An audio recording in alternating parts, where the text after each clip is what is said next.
Hola, hola, hola, hola amigos hermanos, ¿cómo están? Espero estén bien. En este video estaremos considerando las asignaciones destacadas del 25 al 31 de marzo 2024. Este es un resumen explicativo, guiado, paso a paso, presentado por un servidor de esta semana. Sean bienvenidos y vamos entonces a comenzar. Esta semana estamos leyendo, como lectura semanal, el Salmo 22, ese capítulo, nada más.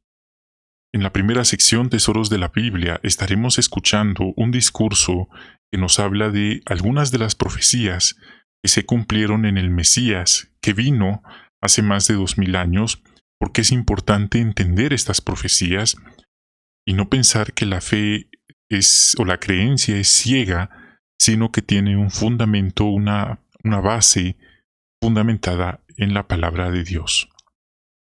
Veremos cómo esto nos fortalece.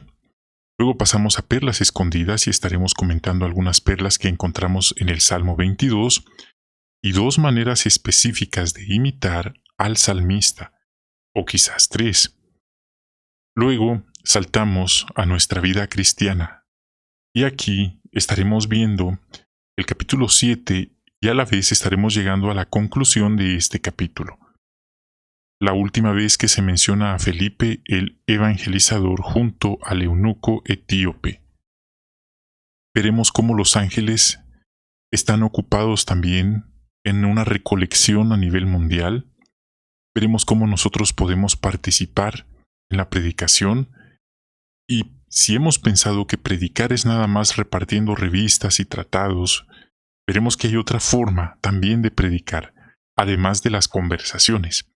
Esta es una forma muy efectiva, muy singular. Eso estaremos viendo entonces en este estudio y en esta consideración. Sean una vez más bienvenidos y pasemos al primer discurso titulado Se profetizaron detalles de la muerte de Jesús.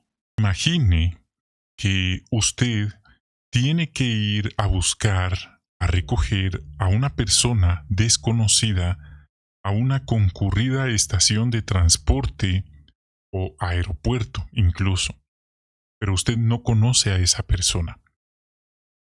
¿Verdad que le vendría bien conocer algunas características de tal persona? Quizás una fotografía, quizás saber cuánto mide de altura, cómo va vestida, el color de su ropa, por ejemplo, el nombre. Ahora, imagine que a usted le envían a su WhatsApp toda esta información muy detallada. La hora en que la persona estará arribando, una fotografía de la persona. Ahora, ¿qué es lo que usted tiene que hacer? Revisar esa información. Pero vamos a pensar un poco más. Imaginemos que nos han enviado esa información a nuestro WhatsApp, pero nosotros no lo revisamos. Ya nos llegó al teléfono, ahí nos aparece que acaba de caer un mensaje, pero nosotros no revisamos el mensaje. Y llegamos al aeropuerto o a la estación de transporte y no revisamos el mensaje. Y estamos allí viendo a los pasajeros que van bajando, pero no nos preocupamos por revisar el mensaje, lo ignoramos. ¿Qué va a pasar allí? ¿Podremos identificar a la persona? La respuesta es no. Podríamos decir que de forma parecida, Dios, mediante los profetas de tiempos bíblicos, envió mensajes, envió una descripción detallada de lo que haría el Mesías, así también de las cosas que le sucederían, y de esa forma, las personas fieles que revisaran el mensaje estarían al tanto de reconocerlo sin ninguna duda cuando vieran cumplirse todas estas profecías. Las escrituras hebreas dan una lista considerable de las profecías que tendría que cumplir el Mesías prometido. Así que no es solo una cuestión de decir, creemos en Jesucristo por fe y nada más hasta allí. Si vamos a las escrituras, hay un fundamento que nos permite hablar con propiedad que Él cumplió todas las profecías referentes al Mesías.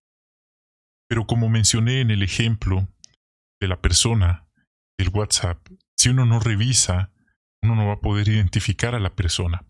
Y eso pasó. Hubo quienes ignoraron estas profecías, no pudieron discernir que tuvieron al mismísimo Mesías delante de ellos y no lo pudieron identificar. Es un video o un tema un poco extenso el de hablar de todas las profecías que cumplió el Mesías, pero vamos a comentar unas cuantas. En el Salmo 22.1 leemos: Dios mío, ¿por qué me has abandonado? ¿Por qué estás lejos de salvarme, lejos de mis gritos de angustia? Esto que nos enseña, esta era una profecía que también se cumplió en nuestro Señor Jesucristo. Cuando Él estaba clavado en el madero, algunos pensaron que Dios lo había abandonado, y Él clamó con voz fuerte: Eli, Eli, lama sabachthani, que significa Dios mío, ¿por qué me has abandonado? No es que Él hubiera perdido la fe en el Padre, pero lo hizo en el sentido que ya no tenía la protección de sus enemigos, y de esa forma se le puso a prueba hasta el límite. Y de esa forma se cumplieron las palabras del Salmo 22.1. De hecho, hubo algunos que al ver esto y ver lo que ocurrió unos minutitos después, reconocieron que Él era el Hijo de Dios, que era inocente. Es impresionante. Veamos otro Salmo 22.7 y 8. Todos los que me ven se ríen de mí, hablan con desprecio y menean la cabeza en son de burla. Se puso en manos de Jehová, que Él lo rescate, que lo salve si tanto lo quiere. Jesús fue insultado, fue humillado, sufrió las mofas de las personas cuando estaba clavado en el madero. Ese día, en ese lugar, Gólgota, había una concentración espiritual que no alcanzamos a imaginar. Fue tal el efecto que dice que hasta se oscureció siendo de día. Si lee los evangelios se dará cuenta que es verdad lo que estoy diciendo. Normalmente pensamos, bueno, lo llevaron, lo clavaron y ya.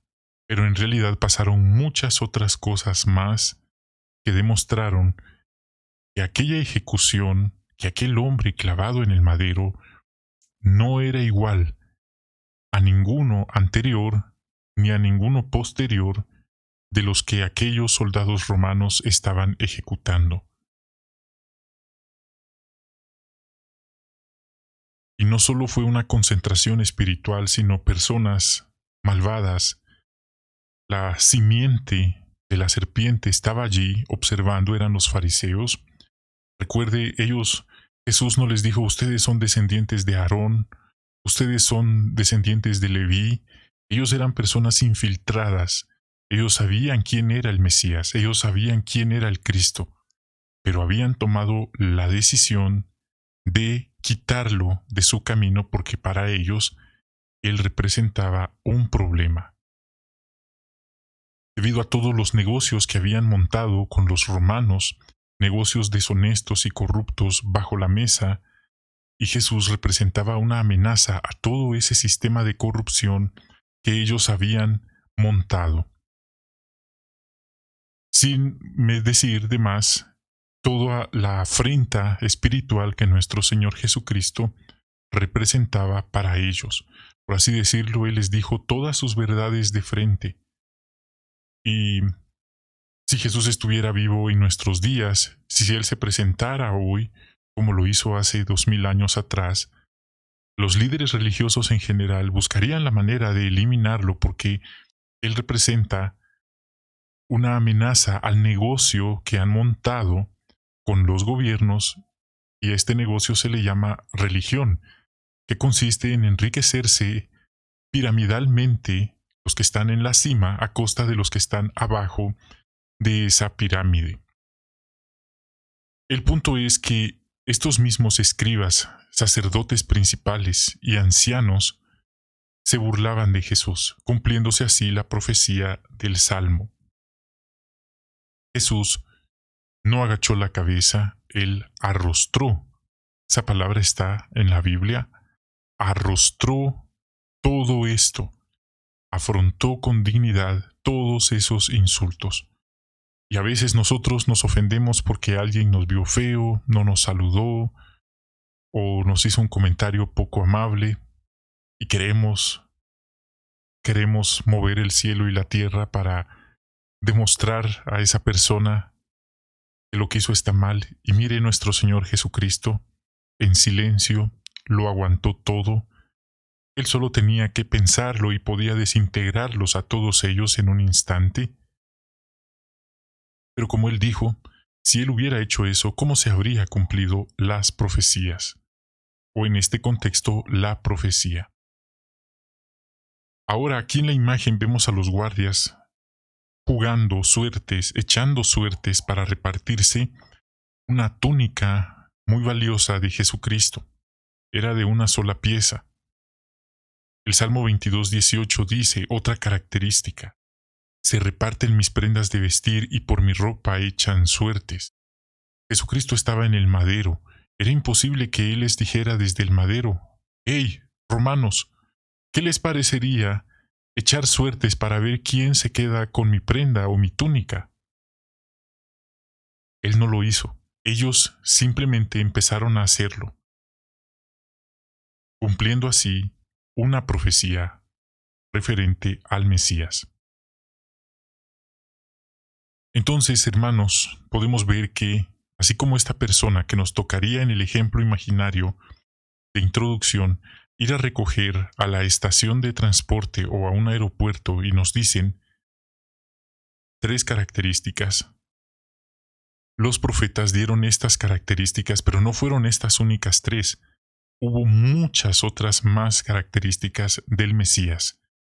Al verlas, las personas que ya estaban al tanto de estas profecías, que habían revisado el mensaje de WhatsApp, por así decirlo, porque no es nada más que nos llegue el mensaje. A lo mejor la notificación nos dice que nos ha llegado un mensaje, pero ahora el siguiente paso es abrirlo.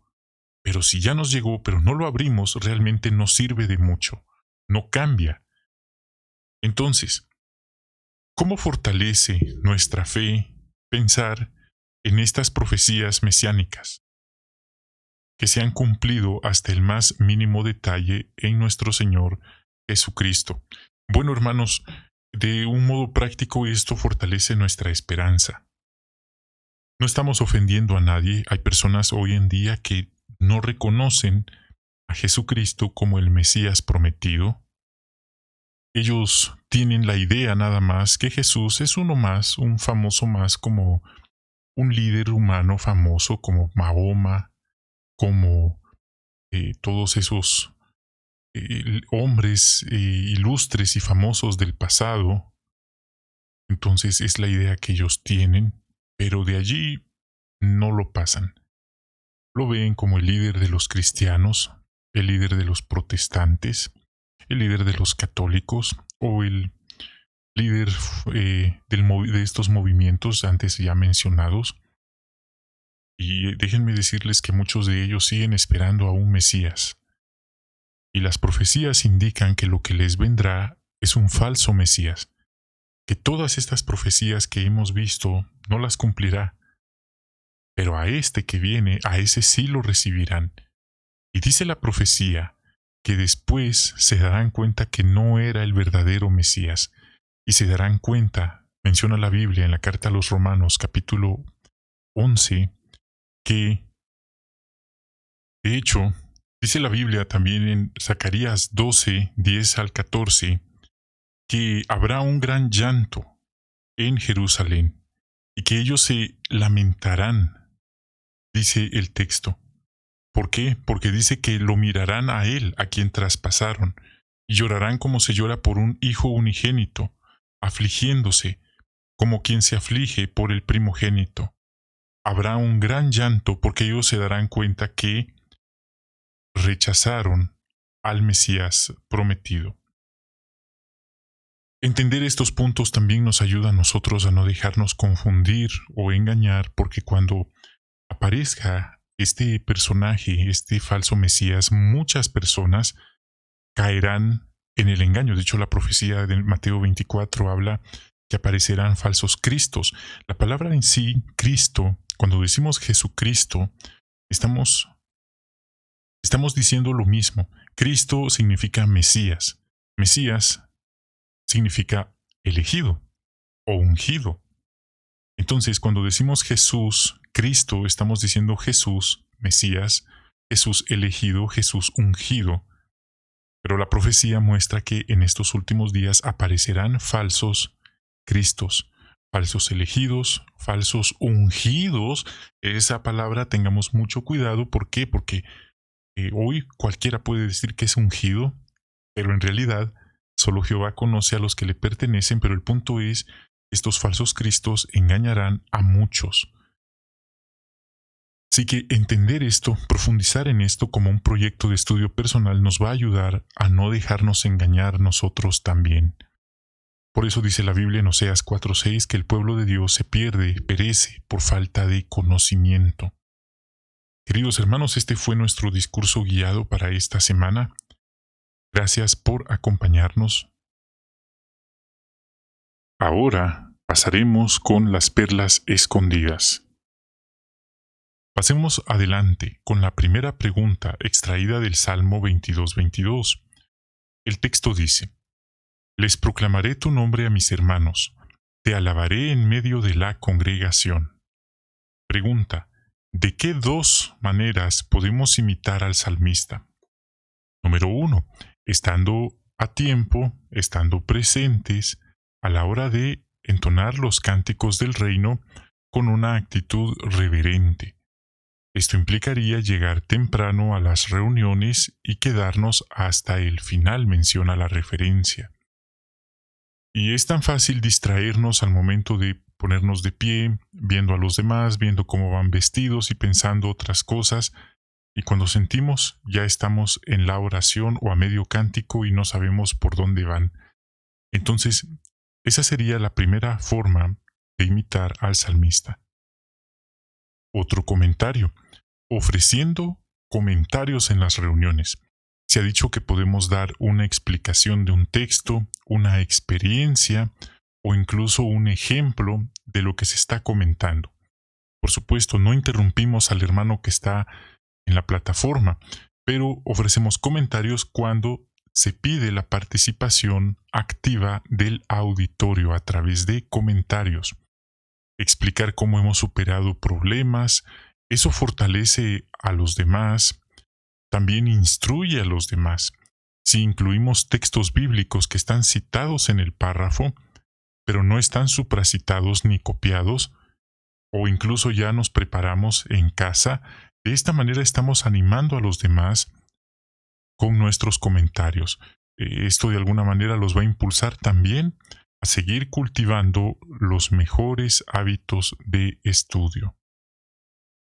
Uno puede ver hermanos que participan en la reunión y se pregunta, ¿será que ellos nacieron con esta habilidad de dar comentarios? ¿Cómo lo hacen? ¿Cómo es que tienen las respuestas a los comentarios? Y la respuesta es, hermanos, la preparación previa, en vez de llegar a la reunión en blanco sin saber de qué se está hablando. Bien, vamos a pasar a continuación a la segunda pregunta: ¿qué perlas espirituales ha encontrado en la lectura bíblica de esta semana? Vamos a la número 1. El Salmo 22:1 dice: Dios mío, ¿por qué me has abandonado? ¿Por qué estás lejos de salvarme, lejos de mis gritos de angustia? Nuestro Señor Jesucristo citó estas palabras y no las citó porque estuviera decepcionado de Dios o porque perdió la fe en Dios. Él entendía perfectamente por qué tenía que morir y estaba dispuesto a hacerlo. Él dijo: nadie me está quitando mi vida, yo la estoy entregando. También él sabía que Jehová, el Creador, tendría que quitar su protección de él por un momento. Dios permitió que Jesús demostrara más allá de toda duda que se mantendría fiel hasta el final, a pesar de lo dura que fue su ejecución. Número 2. El mismo Salmo y también el 24, el versículo 24, vemos que originalmente fue David quien había escrito estas palabras. Y él no había perdido la fe en Dios, porque después dijo que confiaba en que Dios puede salvar a sus siervos. Y Jehová siguió bendiciéndolo. De manera parecida, el hecho de que Jesús, el hijo de David, estuviera sufriendo en el madero no significaba que Jehová le hubiera quitado su aprobación. Esto nos enseña que si estamos pasando pruebas, no significa que Dios no nos haya aprobado. Una prueba no es lo mismo que no tengamos la aprobación de Dios, como lo confirma el ejemplo de Jesucristo y de David y de muchos otros fieles del pasado. Pero las palabras de Pablo, tenemos que entrar en el reino de Dios a través de muchas tribulaciones. Número 3. El Salmo 22.1 también nos enseña que las pruebas forman parte de nuestro camino en este sistema. De hecho, si pensamos que ser cristianos, que ser siervos de Dios es un camino de rosas, de andar viajando por el mundo en primera clase, tomándonos fotos, probando los vinos más caros y todo amor y paz, esa es una idea falsa que no es coherente o acorde a lo que enseña realmente la Biblia. Pablo, a pesar de haber sido miembro del cuerpo gobernante, mire todo lo que él realmente vivió. No digamos nuestro Señor Jesucristo. Él sabía que al morir en el madero estaba haciendo la voluntad de Dios. Poco después de citar estas palabras, él dijo, se ha cumplido. Jehová tuvo que quitarle su protección por un instante para que pudiera cumplir todo lo que había venido a hacer a la tierra. De hecho, él dijo, si es preciso, puedo pedir una legión de ángeles en este instante para salvarse de los romanos y de los otros soldados que iban por él. Pero esto también hizo posible que se cumplieran todas las cosas escritas sobre Jesús en la ley de Moisés, en los profetas y en los salmos. Número 4. Salmo 22.3. Dice el texto, pero tú eres santo, estás rodeado de las alabanzas de Israel. Recordamos que el pueblo de Israel, en el idioma original, el idioma hebreo, tenían Halel, lo que significa alabanza, palabras, canciones de alabanza, en hebreo al Creador. Y la alabanza en tiempos bíblicos era muy importante. Tenían a los levitas un coro dedicado exclusivamente a la alabanza audible a Dios.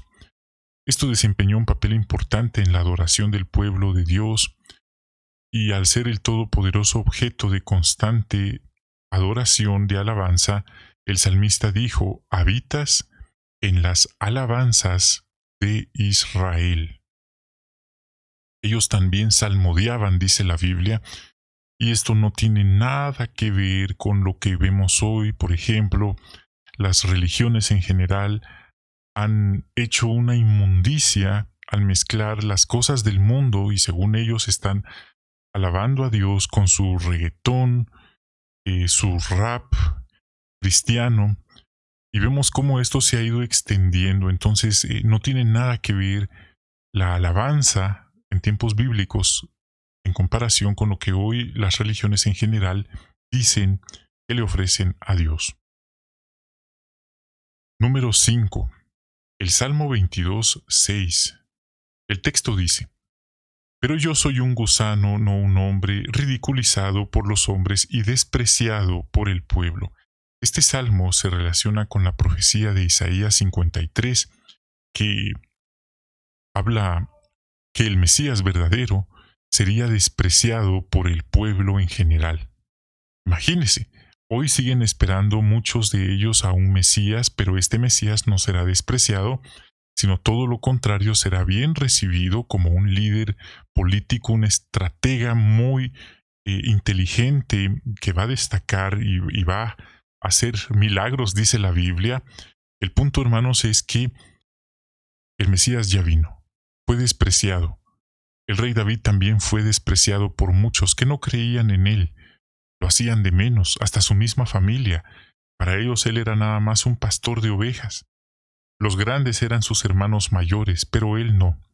Pero Jehová sí creía en David. Jehová tenía confianza en David, tenía planes para él, y también en su Hijo amado Jesucristo.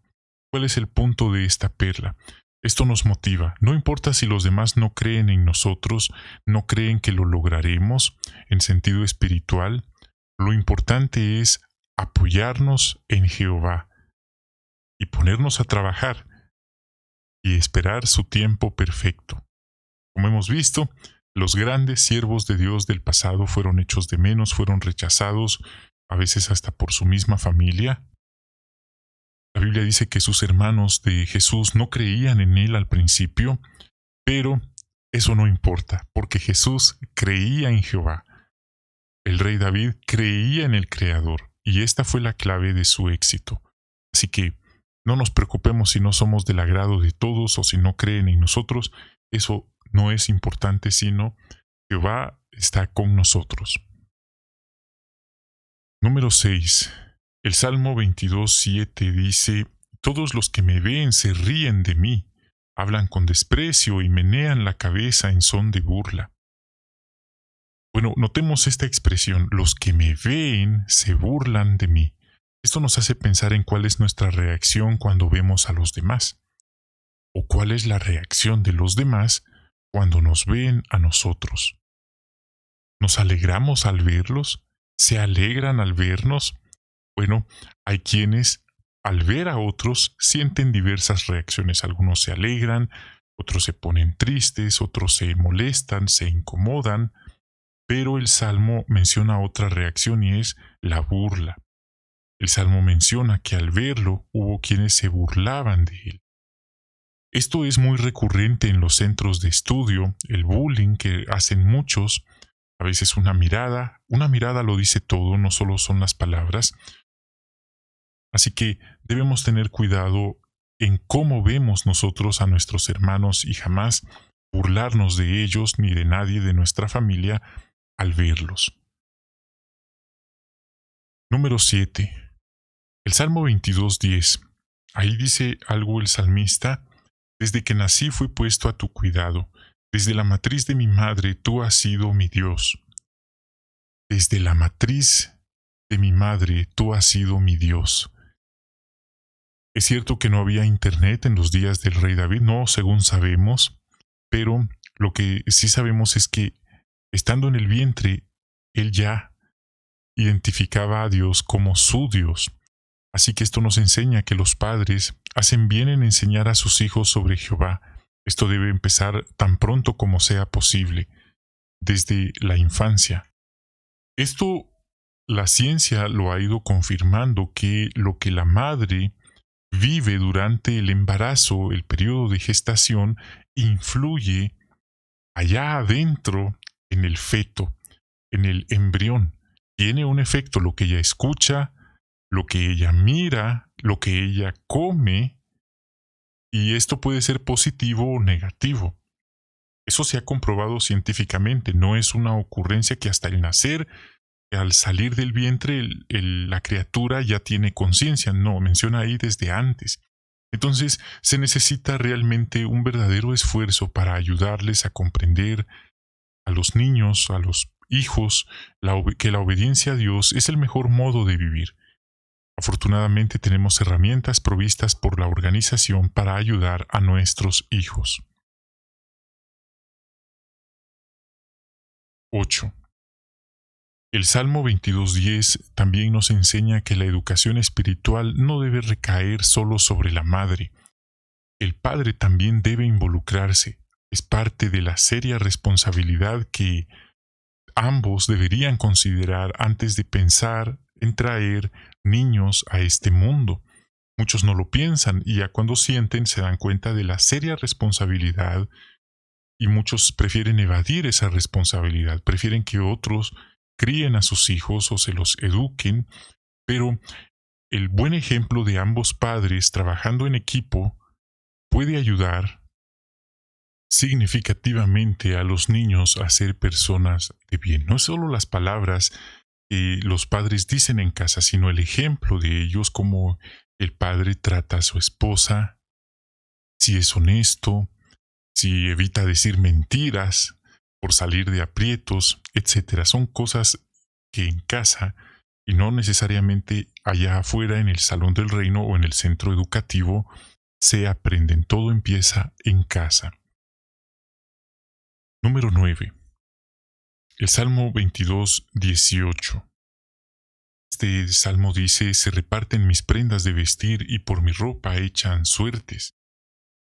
Las palabras de este salmo se cumplieron proféticamente, literalmente, mientras Jesús estaba fijado en el madero. Él no podía hacer nada para determinar qué harían con sus prendas de vestir. Él no podía influir en los soldados romanos para que echaran suerte sobre ellas, cumpliendo este salmo, pero los evangelios confirman que eso fue lo que ocurrió, exactamente como lo había predicho la profecía bíblica. Número 10. El Salmo 22, 22.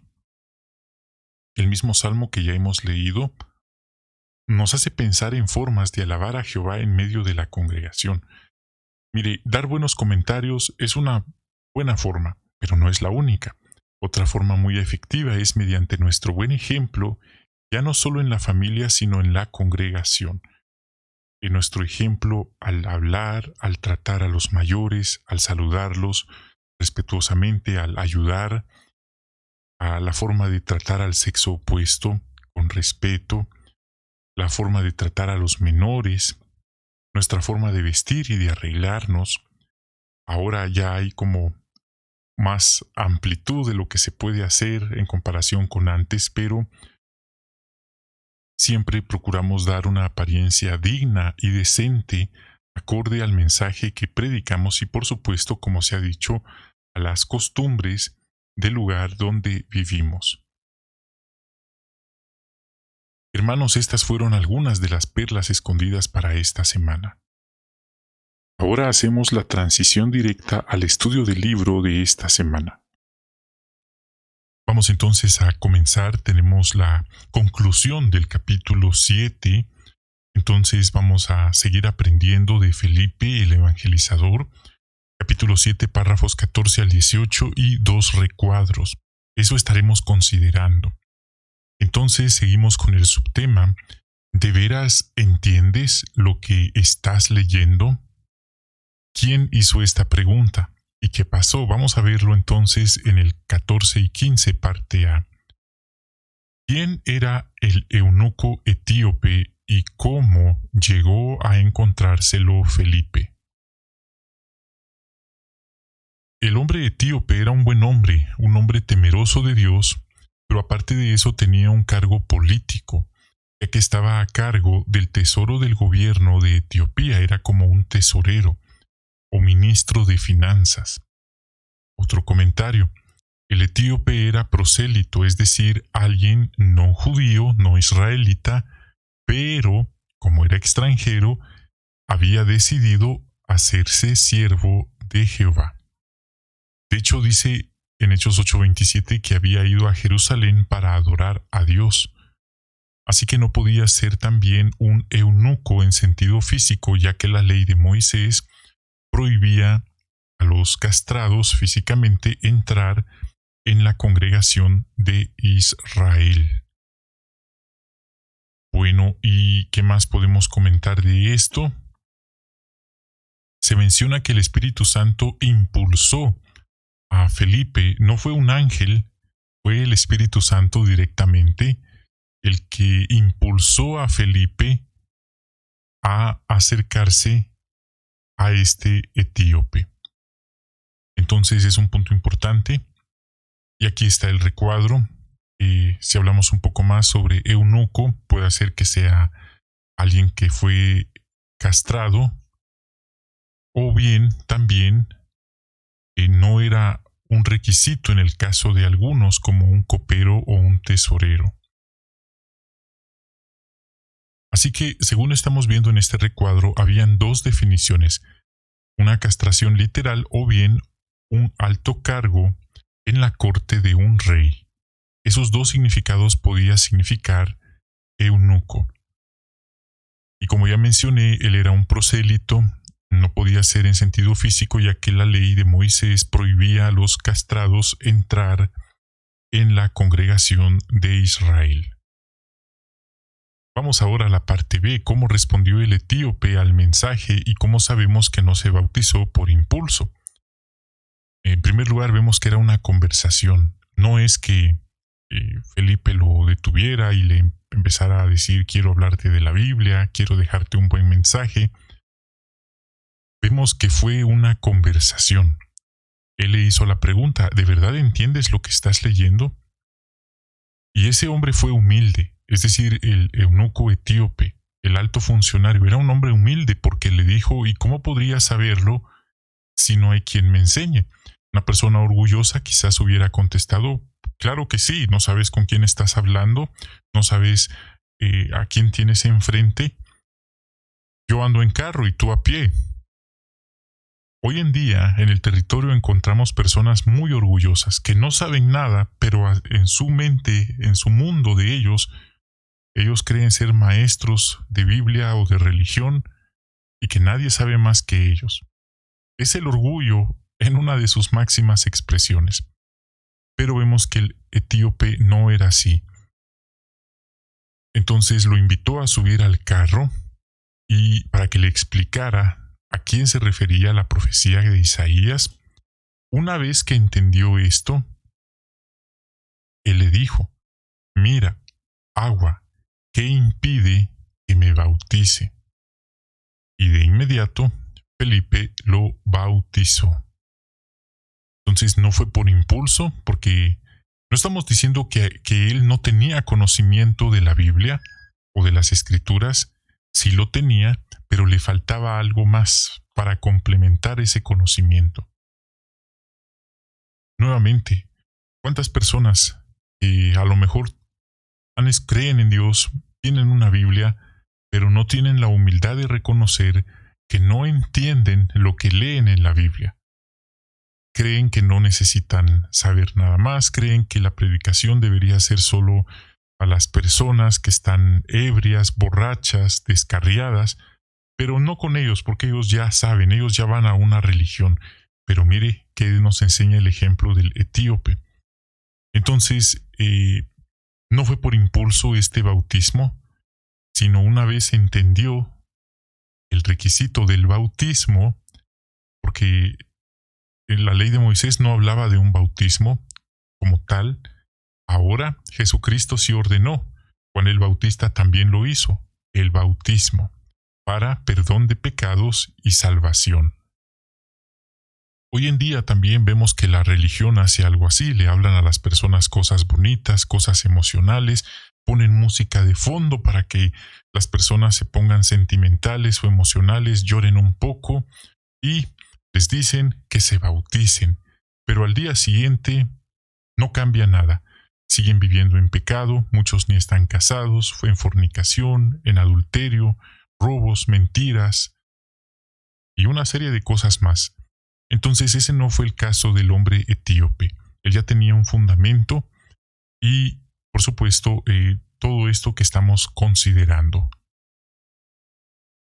Aquí está el tema del bautismo. Algunas religiones, ya se pueden imaginar cuál específicamente, hablan que basta con rociar sobre la cabeza de un infante, salpicarle agua y con eso ya cumplió el bautismo. Sin embargo, al leer la Biblia, como estamos haciendo hoy al estudiar, nos damos cuenta que el etíope fue bautizado dentro de una masa de agua. No dice que le roció agua o que lo metió en un vasito de agua. No, él fue bautizado en una masa de agua. El relato dice que se metieron ambos en el agua, en Hechos 8:36 y 38. Si solo era suficiente con salpicarle agua, ¿por qué entonces no le dijo que le podía rociar un poco del agua que llevaba en su recipiente de cuero? ¿Por qué le dijo que detuvieran el carro junto a una masa de agua? ¿Qué sentido tendría? Es un buen razonamiento a partir de las escrituras. El término bautizar también se deriva del griego baptizo, que significa sumergir o hundir en el agua, según el diccionario griego-español de Francisco Adrados. Y los textos bíblicos hablan de bautismos que encajan muy bien con esta definición. Por ejemplo, la Biblia dice que Juan estaba bautizando en Enón, cerca de Salim, porque allí abundaba el agua. Luego menciona el río Jordán, donde fue bautizado nuestro Señor Jesucristo. Y el río Jordán existe hasta nuestros días. Es decir, si alguien va allá, puede también sumergirse en esas aguas. Imagínese. Y también dice que cuando Jesús se bautizó, los cielos se abrían en cuanto Él salió del agua, no en cuanto le salpicaron la cabeza o le rociaron agua, sino dice salió. ¿Qué es lo opuesto de salir? Entrar. Evidentemente tuvo que entrar en las aguas, ser sumergido. Así que para los cristianos verdaderos la única forma correcta de bautizarse es sumergiéndose por completo en agua. Quizás les ha pasado a ustedes, en algunas asambleas, los hermanos del bautismo vuelven a sumergir a una persona. ¿Por qué? Porque a lo mejor no fue sumergida completamente o levantó un pie mientras se le sumergía. Entonces, son pequeños detalles que confirman esto de inmersión completa en agua. Algunos han preguntado, ¿y será que le agregan algo al agua de la piscina de la asamblea? Quizás sal o algún ungüento o aceite. Nada de eso. Simplemente es agua. Es más algo simbólico que es en obediencia al mandamiento de bautizarse. Y por supuesto, esto tiene como un sello espiritual, una connotación espiritual, ya que la persona está, por así decirlo, haciendo un voto al Creador del universo, que ahora reconoce su autoridad, reconoce el papel de Jesucristo, también del Espíritu Santo, y que ahora vive para quien murió por él o por ella. Entonces es algo bastante serio, así como hay personas que viven para hacer el mal, esto representa que alguien vivirá para hacer la voluntad del Padre. Porque decir para hacer el bien, esa palabra puede ser muy ambigua. Hay gente atea que no cree en Dios, pero hacen el bien. A lo mejor ayudan a personas desamparadas, ayudan a animales, por ejemplo, no tiran basura en las calles, hacen voluntariados. No está bien, pero no están haciendo uno de los primeros mandamientos, que es amar al Creador, reconocerlo como Rey. Vamos ahora a ver el 16 y el 17. ¿Cómo intervienen hoy los ángeles en la predicación? Bueno, no vamos a decir que escuchamos voces sobrenaturales que nos dicen en esta casa no o en esta casa sí. Y hago mención de esto, hermanos, porque hay religiones que van no voy a decir de casa en casa, pero sí van caminando en las calles. Ellos a su manera predican, dicen. ¿Y qué pasa? Ellos dicen, no vamos de casa en casa porque algo nos indica, algo espiritual nos indica si esa casa es o esa casa no es. Han dicho estas personas. ¿Y qué pasa entonces? Llegan a una casa y no los reciben. Entonces, ¿quién se equivocó? Podemos pensar en eso. Pero no se trata de eso la pregunta de cómo intervienen hoy los ángeles. No estamos diciendo que nosotros escuchamos voces sobrenaturales mientras vamos predicando. Los ángeles están involucrados en la predicación, como dice Apocalipsis 14:6, para que el mensaje de salvación llegue a toda nación, tribu, lengua y pueblo. Note esto. No están haciendo que las personas se conviertan milagrosamente, porque esa es una decisión personal. pero sí están involucrados en que el mensaje llegue a las personas. Hay una gran diferencia. ¿Por qué? Porque hay quien podría pensar, bueno, ¿de qué sirve predicar si las personas no quieren saber nada de Dios? Precisamente de eso. Se les está dando una oportunidad de saber del Creador. De hecho, el texto nos dice, estas buenas nuevas del reino se predicarán en toda la tierra habitada, y toda la tierra habitada se convertirá a Dios y dejarán sus malos caminos. Eso no lo dice el texto, pero sí dice que se les dará testimonio. Y allá ellos si toman una buena decisión o no, pero el testimonio se les está dando. Y esto no ha terminado. No sabemos, según estamos viendo todo lo que está ocurriendo hoy, qué giros podría tomar la predicación en el futuro, qué otra información podría incluso implementarse. Así que esto debe motivarnos a no dejar caer nuestras manos. Otro comentario, Jesús lo predijo en la parábola del trigo y la mala hierba. Él dijo que durante la temporada de la cosecha, es decir, la conclusión del sistema, y esto es muy fascinante leerlo, hermanos. ¿Por qué? Porque a veces pensamos la congregación está formada solo de trigo limpio, de buenas personas, y de repente vemos a alguien actuando de una manera anticristiana y nos preguntamos ¿por qué pasa eso? Y si alguien lo informa, se lo tachan de que no tiene amor, que no tiene paciencia, que es muy sensible, o hasta de algo peor. Pero el punto, hermanos, es que la Biblia enseña que el pueblo de Dios, que no solo el pueblo de Dios, todo este mundo físico está entrando en una época de cosecha. Ya crecieron juntos el trigo y la mala hierba, y ahora sí se sabe quién es quién por sus acciones, por sus frutos. Así que los ángeles están encargados de ir reuniendo a los que son el trigo verdadero. De hecho, la Biblia dice que el juicio va a empezar con la casa de Dios. Eso es algo bastante serio, porque si eso es así, como dice la Biblia, que ya sabemos que todo lo que la Biblia dice se tiene que cumplir, dice el texto, ¿dónde quedarán el impío y el pecador? Si el justo, con dificultad, se salva. Entonces, estamos próximos a seguir viendo a un grado mayor y más palpable esta limpieza que Dios hará en su pueblo, algo que va a ser algo trascendental. Y dice, no solo se está reuniendo a los ungidos verdaderos, porque la Biblia habla de 144,000, ni uno más ni uno menos. Si usted hace cuenta, se va a dar cuenta que es una cifra que ya ni la organización toma un cálculo de investigar quién sí y quién no, pero esa profecía se va a cumplir no por humanos, sino porque Jehová y Jesús así lo establecen. Y también se va a recolectar, se va a reunir a una gran muchedumbre. Un detalle, muchos no lo saben, la gran muchedumbre no se ha completado. Se está formando, pero no se ha completado. Bien, hermanos, entonces los ángeles nosotros no los podemos ver físicamente con estos ojos físicos, a no ser que ellos adopten una forma materializada, una forma con un cuerpo físico, como hay registro en la Biblia, y no hay tampoco una regla que diga que hoy ya no pasan esas cosas. Pasan y ni cuenta nos damos muchas veces, pero los ángeles están allí viéndonos. Nosotros no los vemos, pero ellos sí nos observan a nosotros. Hasta cuando creemos que nadie nos está viendo, ellos nos están viendo y le dan informes a Jehová de cómo estamos, qué estamos haciendo, etc.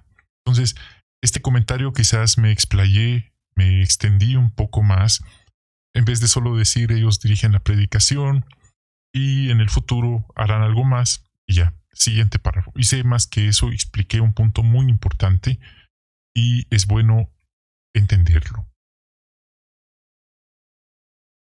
¿Cómo intervienen los ángeles en la predicación? La anterior era una respuesta que abarcaba toda la pantalla, entonces seguimos ampliando este comentario.